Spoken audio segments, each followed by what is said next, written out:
The woman's voice cut through the boutique, sharp and accusing, as she jabbed her finger toward the teenage girl. "I'm telling you, she doesn't belong here," she hissed at the manager.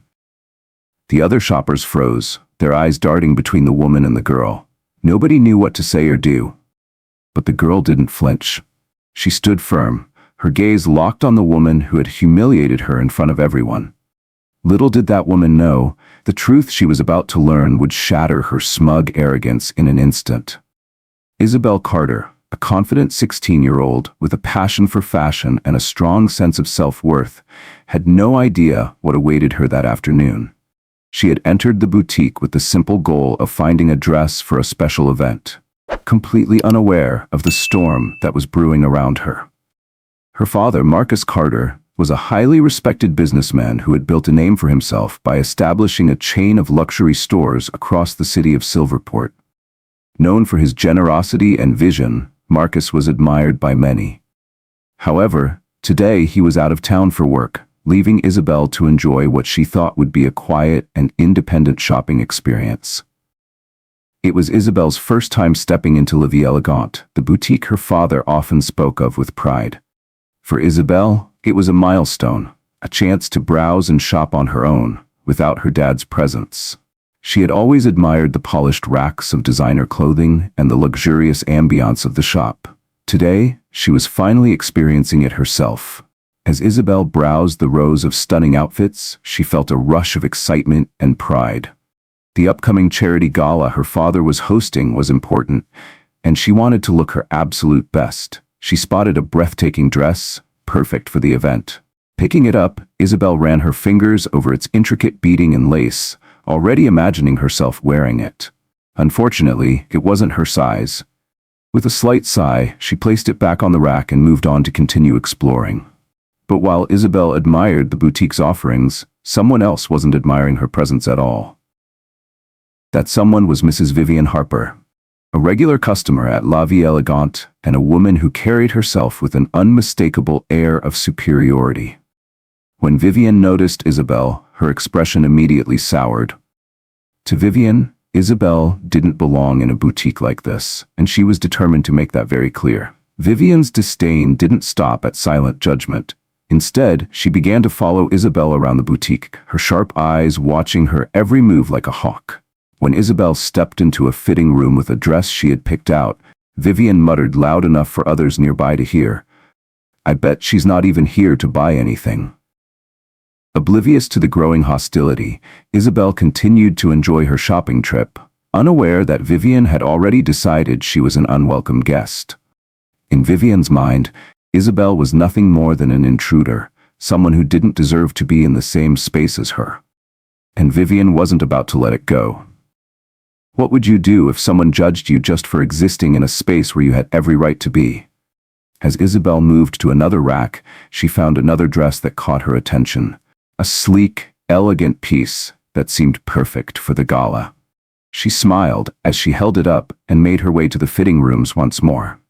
It was a moment of pure joy and excitement for Isabel, but that joy was about to be overshadowed. Across the room, Vivian Harper narrowed her eyes, watching Isabel intently. "What's she doing here?" Vivian muttered under her breath, her tone laced with disdain. "They're really letting anyone in these days." Suspicion clouded Vivian's mind as she tracked Isabel's every move, ready to pounce at the slightest opportunity. When Isabel stepped out of the fitting room wearing the dress, she couldn't help but admire her reflection in the mirror. The dress fit her perfectly, and a wide smile spread across her face as she imagined wearing it to her father's event. But her moment of happiness was interrupted. "That's a beautiful dress," Vivian said suddenly, her tone dripping with mock politeness. "Thank you," Isabel replied, always polite. "I think it's perfect for my dad's event." Vivian's forced smile vanished. "Are you sure you're in the right store?" she asked, her voice turning sharp. Isabel frowned, confused by the question. "I'm exactly where I need to be," she responded firmly, turning away. But Vivian wasn't done. She scoffed loudly, narrowing her eyes as she said, "This store isn't exactly budget-friendly. Maybe you should try somewhere more affordable." A knot tightened in Isabel's stomach. She dealt with rude people before, But this felt different, more targeted, more cruel. Still, she refused to show any sign of intimidation. "I'll let my purchases speak for themselves," Isabel said firmly, her composure unshaken. Other customers began to take notice, their whispers rippling through the boutique. Isabel, keeping her head held high, glanced around and noticed the store manager watching from a distance. Vivian, however, wasn't backing down. She was only just getting started. The store manager had been observing from a distance, her eyes darting between the two women. Isabel took a deep breath and spoke firmly. "If you have an issue, maybe you should take it up with someone in charge." Vivian smirked, her confidence radiating. "Oh, don't worry, I will," she said coldly, turning toward the manager. That was the moment things spiraled out of control. Not satisfied with her silent judgments, Vivian flagged down the store manager, a woman named Jessica, who had only been working at La Vie Elegante for a few months and didn't recognize Isabel. "Excuse me," Vivian called, her voice sharp enough to cut through the chatter of the boutique. "I've been watching that girl, and I'm quite certain she slipped something into her bag." Jessica's expression faltered as she approached cautiously. "What seems to be the issue, Mrs. Harper?" she asked nervously. "The issue," Vivian snapped, pointing directly at Isabel, "is that she's been acting suspiciously. She's obviously not here to buy anything. You need to check her bag." Isabel's stomach sank at the accusation. The humiliation washed over her as the manager glanced at both her and Vivian, unsure of how to proceed. "I haven't done anything wrong," Isabel said calmly, her voice steady despite the growing tension in the room. "Of course you'd say that," Vivian shot back, her tone dripping with scorn. "Why don't you just show us what's in your bag?" The room grew silent, all eyes fixed on Isabel. Stunned by the accusation but unwilling to back down, Isabel looked the manager in the eye and said firmly, "I haven't done anything wrong, but if this nonsense will end, then go ahead." Without hesitation, she handed over her bag, her heart pounding with humiliation as the small crowd of customers watched.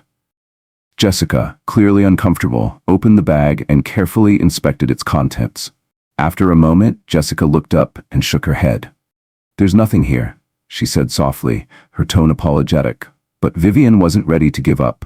"Check again," she barked. "She must have hidden it somewhere else." Isabel's patience was wearing thin. She took a step forward, her voice calm but resolute. "I think we're done here," she said, reclaiming her bag. "Unless you have actual proof, I suggest you stop harassing me." Vivian's eyes narrowed.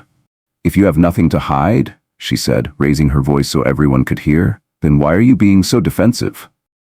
Isabel took a deep breath, her hands trembling slightly as she clenched them at her sides.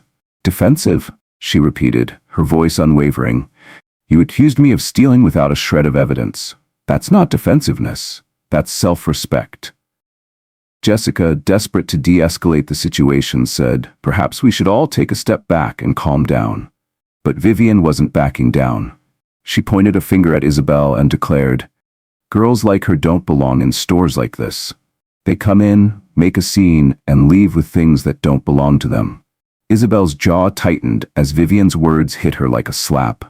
The crowd's murmurs grew louder, their gazes now filled with judgment, not for Isabel but for Vivian. "You're not just wrong," Isabel said, her voice cutting through the room like a blade. "You're showing everyone exactly who you are, and it's not a good look." Vivian ignored the growing disapproval from the crowd and turned to Jessica. "We don't need troublemakers like her ruining this place," she said loudly. "Just ask her to leave." Jessica hesitated, glancing nervously between Vivian and Isabel. "I think it's best if you leave," she said softly, directing her words at Isabel. "We don't want any more disruptions." Isabel's eyes widened in disbelief.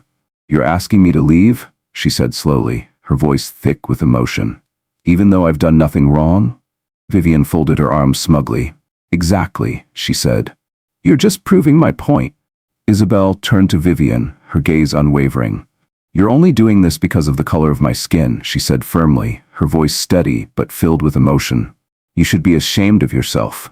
Vivian, caught off guard, stammered, "I'm just protecting the store's reputation."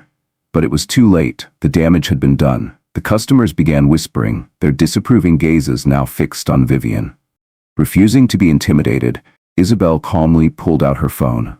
With steady hands, she dialed a number and brought the phone to her ear. "Dad," she said, her voice composed despite the chaos around her. "I need you to come to the boutique. There's a situation here." Vivian rolled her eyes dramatically. "Oh, how predictable," she muttered loud enough for another shopper to hear, probably calling her boyfriend to come bail her out. What Vivian didn't know was that Isabel's call would change everything. The truth was about to crash down on Vivian in a way no one in the room could have anticipated. The boutique fell into a tense, uneasy silence as Isabel ended the call and slipped her phone back into her pocket. Vivian whispered again, her voice thick with sarcasm. "This is exactly why stores like this need stricter policies. We can't just let anyone walk in." The customer she was addressing shifted uncomfortably, avoiding eye contact, but emboldened by the attention she assumed she was getting, Vivian continued her tirade, completely unaware of how the tide was slowly turning against her. Isabel, however, remained composed. She stood her ground, her head held high. Nearby, the store manager Jessica fidgeted nervously, her uncertainty only adding to the tension that filled the boutique. All eyes were on Isabel now, waiting to see what would happen next. Then the low rumble of an engine pierced through the atmosphere. Outside, a sleek black SUV rolled to a stop at the curb, its tinted windows gleaming under the sun. The vehicle exuded power and authority, and the shift in energy was palpable. A moment later, the back door opened, and a bodyguard stepped out first. Clad in a sharp suit with an earpiece discreetly tucked into his ear, he scanned the boutique like a hawk, assessing the scene. His no-nonsense demeanor immediately commanded attention. The tension inside the boutique grew thicker. Moments later, another figure emerged. Marcus Carter stepped out of the SUV, his tailored suit emphasizing his tall, commanding frame. His polished shoes clicked purposefully against the pavement as he made his way toward the boutique. His expression was unreadable, but brimming with focus, the kind of presence that could silence a crowd or take charge of a room without a single word. The boutique's glass doors swung open with a soft chime, and the bodyguard entered first, his imposing frame making heads turn. Vivian's whispering halted mid-sentence as Marcus followed, his presence impossible to ignore. The staff immediately recognized him. Whispers rippled through the room. "It's Mr. Carter," one murmured, while others straightened up, their expressions a mix of relief and nervousness.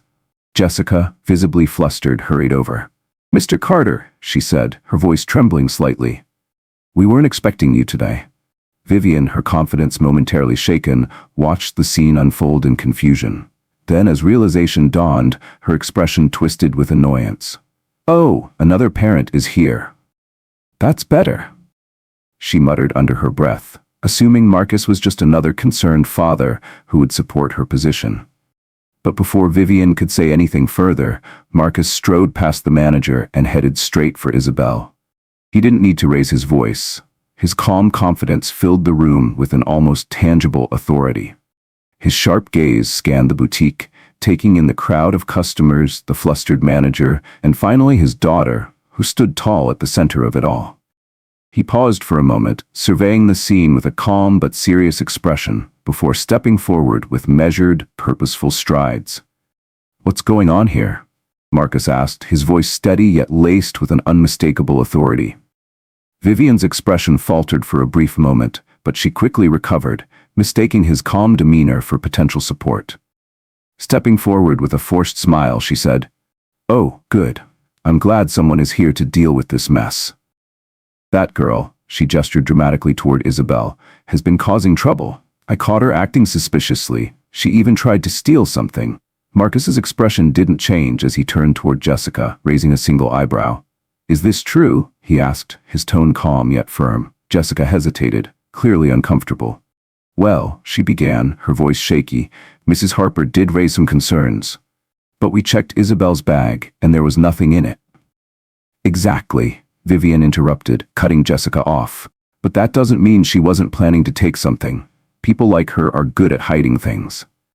The words hung in the air, sharp and cutting, as the room fell into an uneasy silence. Customers exchanged uneasy glances, while Jessica looked like she wanted to disappear. Marcus's gaze shifted back to Vivian, his calm demeanor unwavering.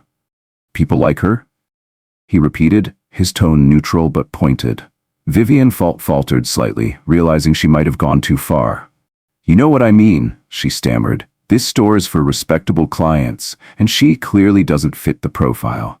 She jabbed a shaking finger toward Isabel as if doubling down would strengthen her argument. The customers exchanged even more glances, their discomfort growing with every word Vivian spoke. Marcus remained silent for a moment, his gaze moving between Vivian and Isabel. His expression was unreadable, but the weight of his silence was enough to make Vivian falter even more. Finally, Vivian, desperate to justify herself, added, "I mean, someone needs to take responsibility," her voice rising as though she was trying to convince herself as much as the crowd. Then, with calm authority, Marcus finally spoke.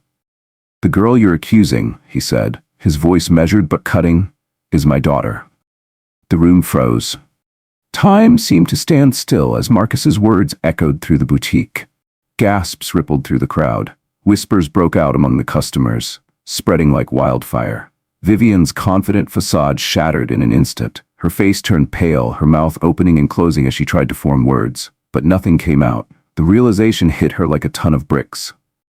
Meanwhile, Isabel stood tall beside her father, her expression calm and composed. She didn't need to say a word. The truth had already spoken for her. The room froze. It was as if time itself had stopped. The customers, the staff, and even Vivian Harper stood in stunned silence, their eyes fixed on Marcus Carter. The weight of his words sank into the boutique like a stone dropped into still water. Gasps rippled through the store, spreading like wildfire as whispers erupted among the onlookers. Did he just say, his daughter? She's his daughter? That woman? She accused her? The murmurs swirled around the boutique, but none of it registered with Vivian. Her expression crumbled in an instant, replaced by a look of pure shock and fear. Her mouth opened and closed, but no words came out. Her usual arrogance had evaporated, leaving her exposed and vulnerable. Isabel Carter stood tall beside her father, her silence more powerful than any words could have been.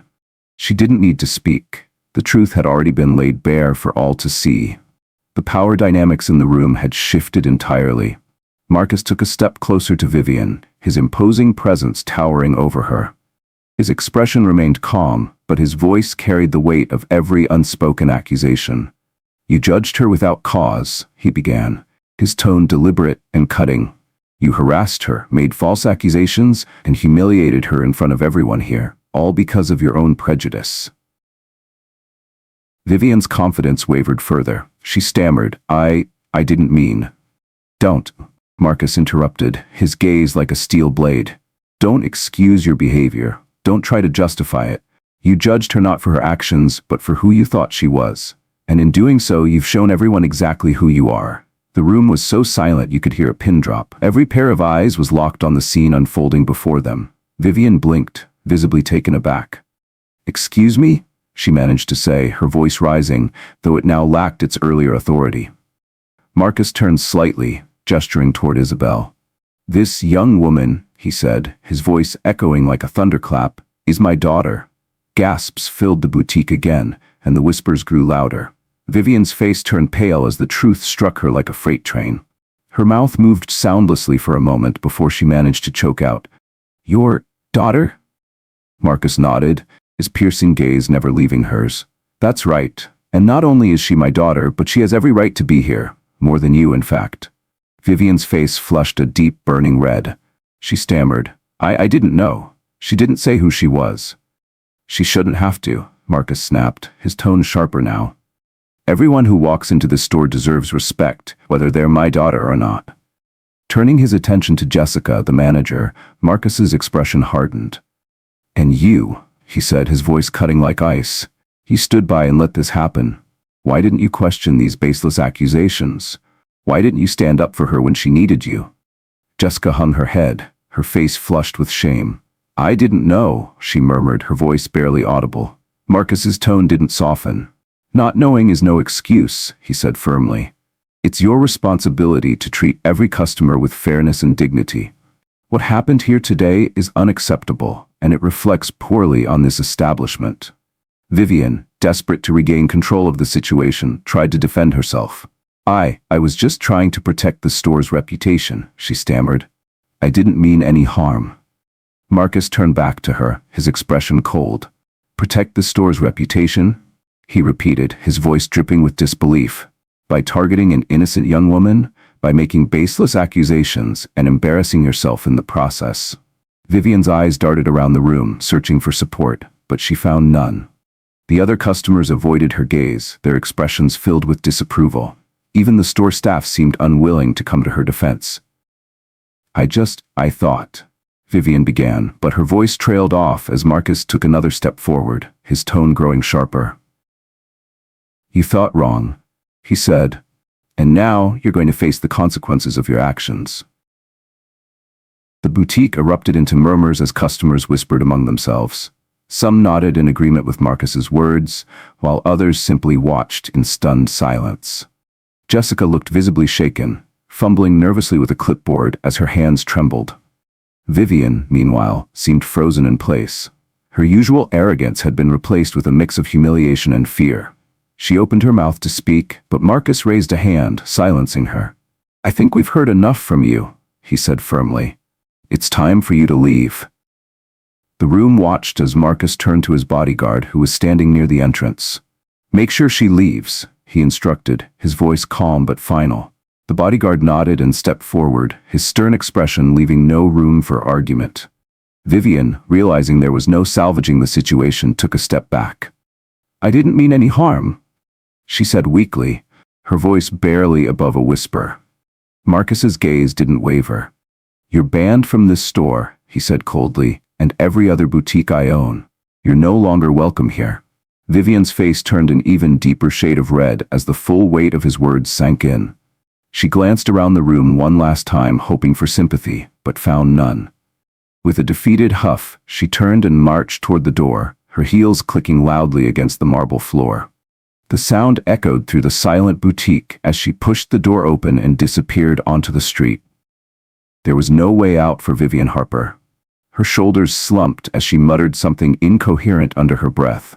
Her usual confidence now reduced to nothing more than a shell of arrogance.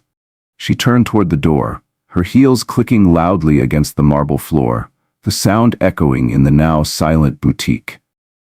As Vivian reached the exit, she hesitated for just a moment.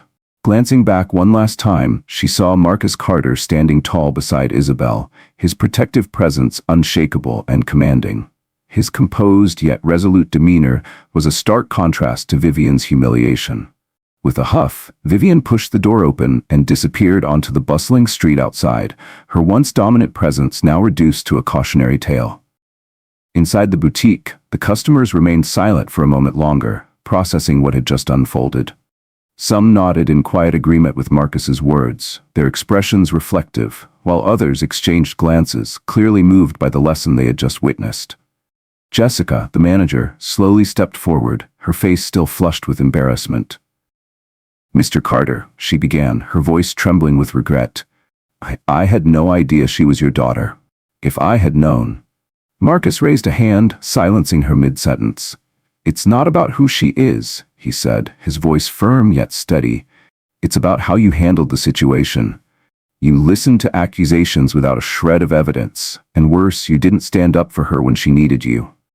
Jessica nodded quickly, her head lowered. You're right, she admitted softly. I'm sorry, it won't happen again. Marcus's expression didn't soften completely.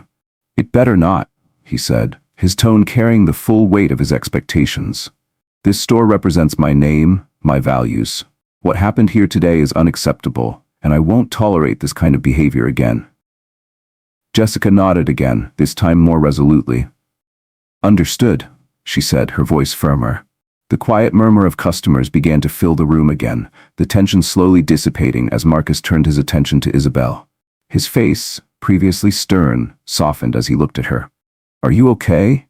He asked gently, his voice low but filled with genuine concern. Isabel nodded, a small smile breaking through her otherwise composed exterior. I'm fine, Dad, she said softly. Thank you. Marcus placed a reassuring hand on her shoulder, his pride evident in the way he looked at her. I'm proud of you, he said warmly. You handled yourself with dignity and grace. This is your store as much as it is mine, and no one, No one has the right to make you feel otherwise. Isabel's smile widened at his words, her confidence shining through. The weight of the situation hadn't broken her spirit. In fact, it seemed to have strengthened it.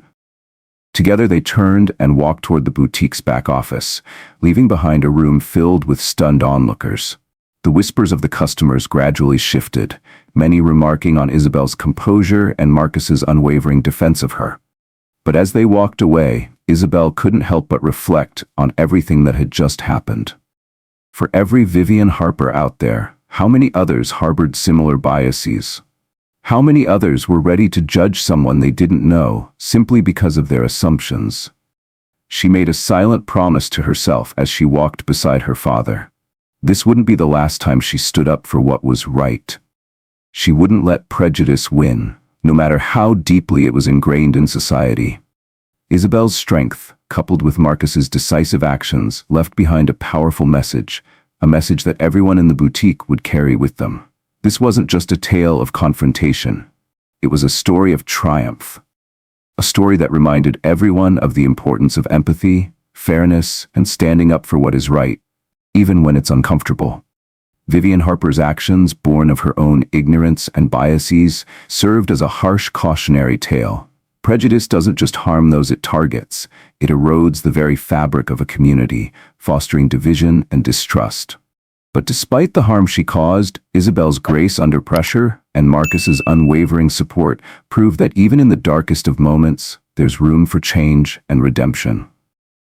Their actions demonstrated that dignity cannot be stripped away by the ignorance of others. It is something that remains unshaken when met with strength, courage, and integrity. So, what will you take away from this story? Have you ever faced prejudice or judgment simply for being yourself? If you believe in fairness and standing up for what's right, don't forget to like this video and share your experiences in the comments below. Where are you watching from? What moments in your life remind you of Isabel's strength? Most importantly, subscribe to our channel for more inspiring stories of resilience, justice, and courage. Let's ensure that stories like Isabel's inspire real change. One step, one voice, one moment at a time.